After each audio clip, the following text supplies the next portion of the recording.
Hello friends, இன்றைக்கி வந்து சுண்டவத்தல் குழம்பு தான் செய்ய போகிறேன். சுண்டவத்தல் குழம்பு எப்படி செய்கிறதுன்னு உங்களுக்கு காமிக்கிறேன். அதுக்கு தேவையான பொருட்கள்: பூண்டு ஒரு 20 பல் பூண்டு எடுத்துருக்கிறேன்.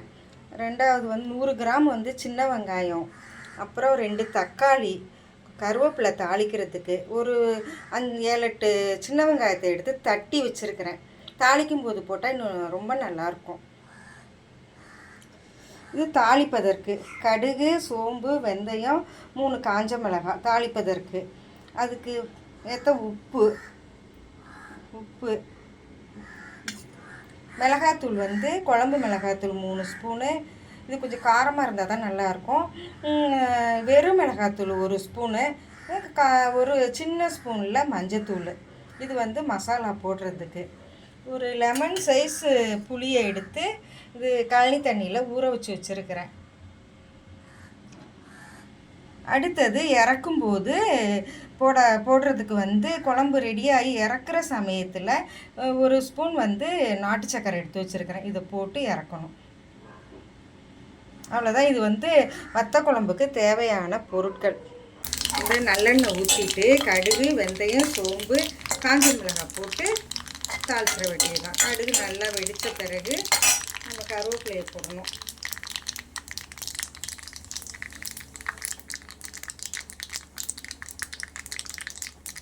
கடுகு நல்லா வெடித்த பிறகு கருவேப்பிலை போடணும். கருவேப்பிலை போட்டுட்டு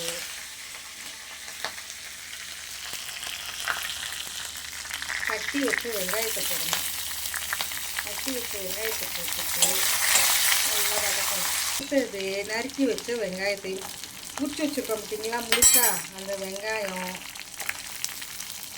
பூண்டு எல்லாத்தையும் போட்டு நல்லா வதக்கணும்.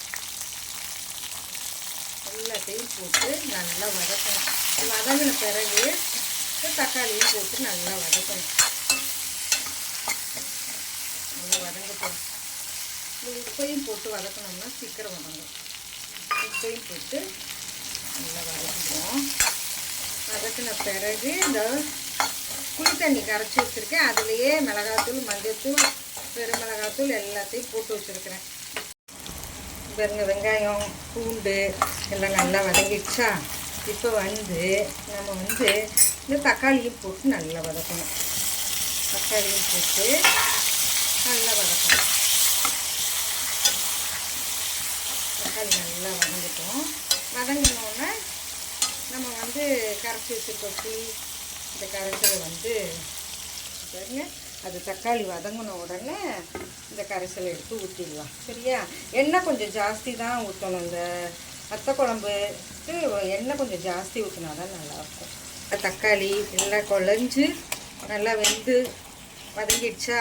நான் எப்பயுமே தக்காளியை நீட்டு வாக்கில் தான் போடுவேன். நீட்டு வாக்கில் போட்டால் சீக்கிரம் வதங்கும். அதனால் நீட்டு வாக்கில் தான் போட்டு வதக்குவேன். பாருங்க, இந்த புளி கரைசல், மிளகாத்தூள், மஞ்சத்தூள் எல்லாத்தையும் ஊற்றிட்டு நல்லா கிண்டி விடணும். நல்லா கொதிக்கட்டும். ஒரு மூடியை போட்டு வச்சிடணும். நல்லா கொதிக்கட்டும். இந்த பாருங்களேன், இது வந்து தாளிப்பு கரண்டியில் சுண்டவத்தலை வறுத்து வச்சுருக்கிறேன். இது நல்லா கொதி வந்த பிறகு கடைசியாக இது அப்படியே எண்ணெயோடையே இந்த குழம்புல சேர்த்துடணும். இப்போ பாருங்க, எண்ணெய் பிரிஞ்சு வந்துடுச்சா. குழம்பு ரெடி ஆகிடுச்சு. இந்த ஸ்டேஜில் இது பாருங்க, வறுத்து வச்சு சுண்டைக்காயும் போட்டுடணும். போட்டுட்டு நல்லா கிளறி விட்டுட்டு எண்ணெய் பிரிஞ்சு வரும். இந்த அளவு திக்னஸாக இருந்தால் நல்லாயிருக்கும். திக்காக இருந்தால் நல்லாயிருக்கும். இப்போ நாட்டு சர்க்கரையும் போட்டு கிண்டிட்டு இறக்க வேண்டியதான். சுவையான என்னுடைய ஸ்டைலில் வத்த குழம்பு ரெடி.